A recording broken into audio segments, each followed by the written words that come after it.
Blessings and welcome to the Path to Freedom with me, Daniel Roqueo. Thank you so much for tuning in, for choosing to participate in a moment of expanding our consciousness, in the moment of raising our vibration, in a moment of setting ourselves free to be in ever-expanding love and joy and harmony, to be in the realm of ever-expanding good, as Reverend Michael Bernard Beckwith defines heaven. He says that heaven is being in the ever-expanding good, in the field of ever-expanding good. So this is what we're doing. This is the inner work that we're doing, bringing heaven, which is not a far-off place where some of us get to go while others are eternally damned or condemned to hell. That's not at all what heaven is about. But heaven is a state of consciousness. It's a state of being. So we are claiming heaven here on earth. And today, what we're talking about today fits perfectly into this. As we are talking about time, as we are talking about the topic for today is, I believe, something to the effect of all problems are in time. And this has to do, obviously, with the fact that we have time and then we have the eternal. And these are not the same. Time are the three tenses, or time is the three tenses. We have past and we have present and we have future, but these are not the eternal. These are not the nowness of this moment, as I love to call it. So today we are exploring why it is that we are so wise, so wise to find a way to create a habit, to cultivate a habit of coming back to the nowness of this moment over and over and over until we live, until this moment, the nowness of this moment is the place and the space from which we move as we move through life, as we go on about our business, as we walk through our days. So what is time? Well, time is made up to be a linear thing here on this planet in the human consciousness. Time is past, present, future. Some of us are predisposed, have a tendency to lean more into the past. And this is where we either regurgitate or ruminate old hurts and old wrongs, what people did to us, what we did ourselves, or we live bringing past glories onto the altar of our lives. We live from these past glories. So we've passed that which has happened in this dimension, and then we have future. And some of us have a habit of leaning into future trip. So we either project the good that we want to happen into some future moment, or we project the bad that we don't want to happen into some future moment. Either way, we are abandoning the nowness of this moment for something that has not happened and may not ever come to pass. But we invest our energy, we invest our attention, we invest a whole lot of ourselves into either trying to call forth that which we want to experience or avoid that which we don't want to experience, all at the expense of this now moment. And then we have the present, which is not the nowness of this moment either. But the present, this is where we perhaps are embarrassed or we get angry about what someone has done in this moment, but we hold on to it. So there's a slight regurgitation, or we perhaps become involved in what others may be thinking about us, or we turn our attention to what others are doing that is not to our liking, or that is to our liking. So these are the three tenses of time, and then we have the nowness of this moment, which is beyond time. It is in the nowness of this moment that peace is eternally found. It is in the nowness of this moment that harmony, wholeness are eternally found forever. These are everlasting, not subject to worldly conditions, not subject to even our thoughts and opinions about that which happens, but these are one with the nowness of this moment. And I was having a conversation, and I'm having lots of conversations with individuals that most of them are experiencing and giving voice to fear and worry and doubt as to what the future will bring. And so a lot of the conversations that I have revolves around me inviting these individuals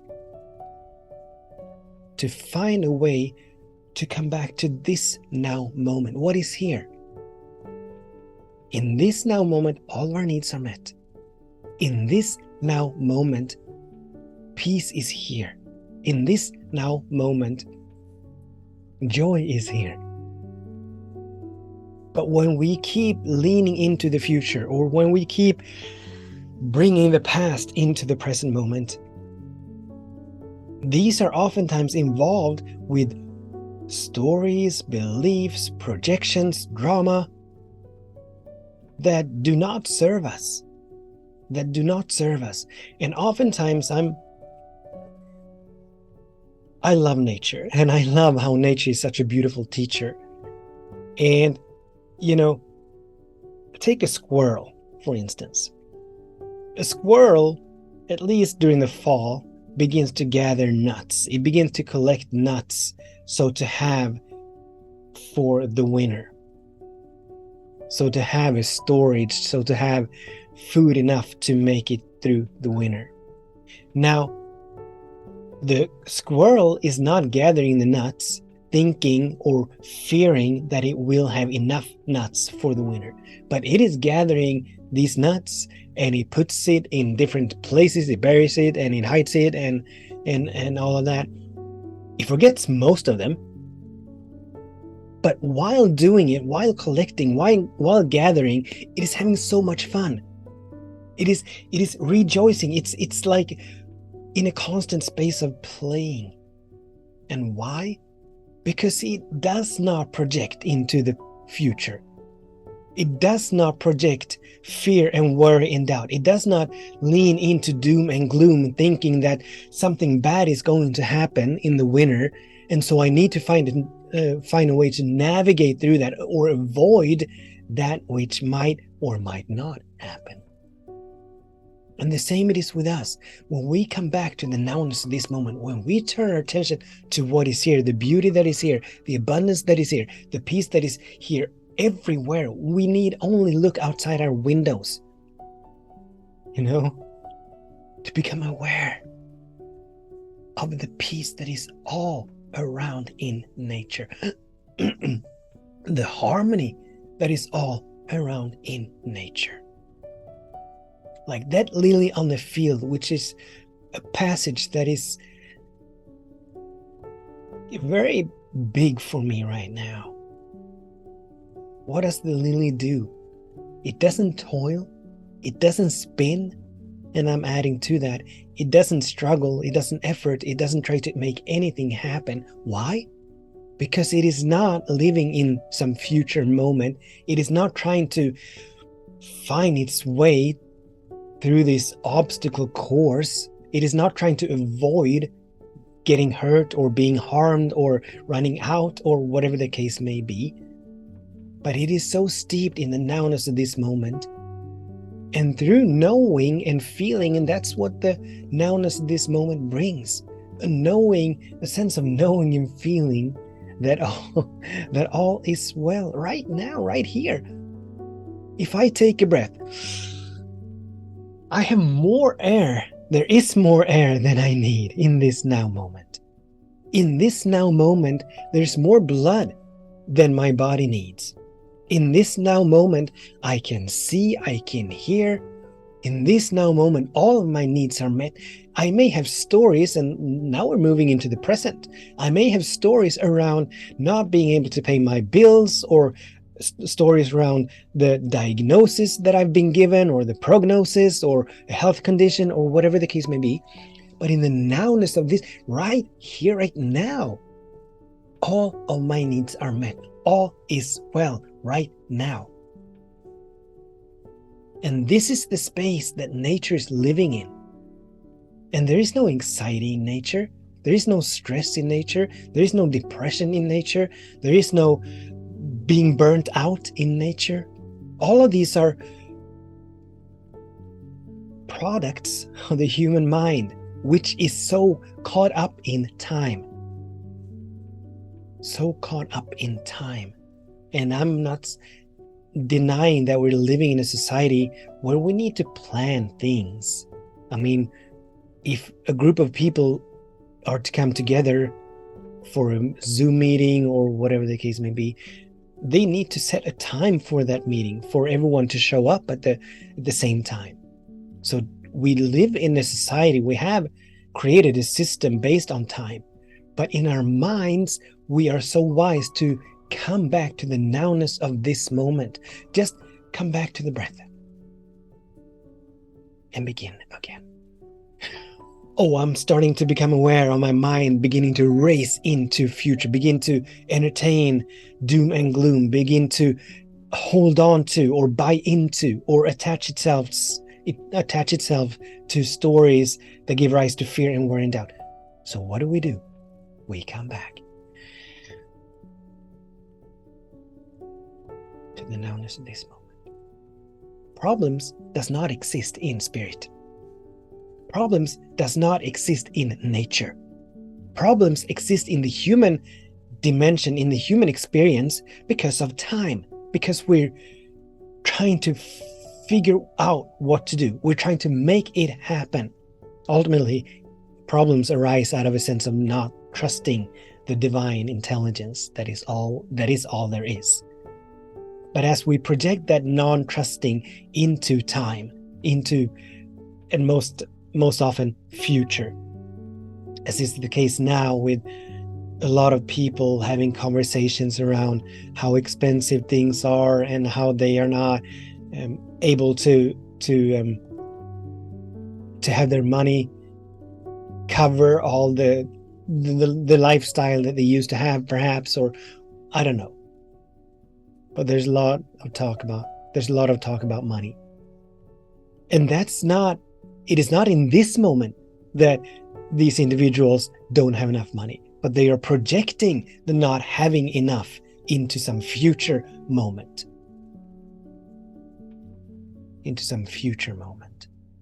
And having a health issue, it is not right now, in this moment, that the real issue is. But it is the prognosis. If we don't find a cure, if I don't find a way to heal this, or if the doctors don't find a way to heal this, and that too is in some future moment. So we're so wise to come back to this now moment. Come back to the breath. Begin again. And this is very big for me right now, as I'm facing a condition, and I can feel I'm not facing it right now. The condition haven't even started yet. This particular event is in about 2 weeks from now, but my mind is constant, and I am not looking forward to it. This is a task, this is a commitment that I've made that it does not resonate with my soul or my heart. I've made it for I have good reason for accepting this commitment, but it doesn't bring me joy. It leads me to where I want to go. So it is something that I need to do. It's one of those things that I just need to do it. Just do it. But even though it's 2 weeks away, my mind is like a yo-yo. Or it's constantly venturing into that. I'm feeling it. I'm feeling the tediousness. I'm feeling the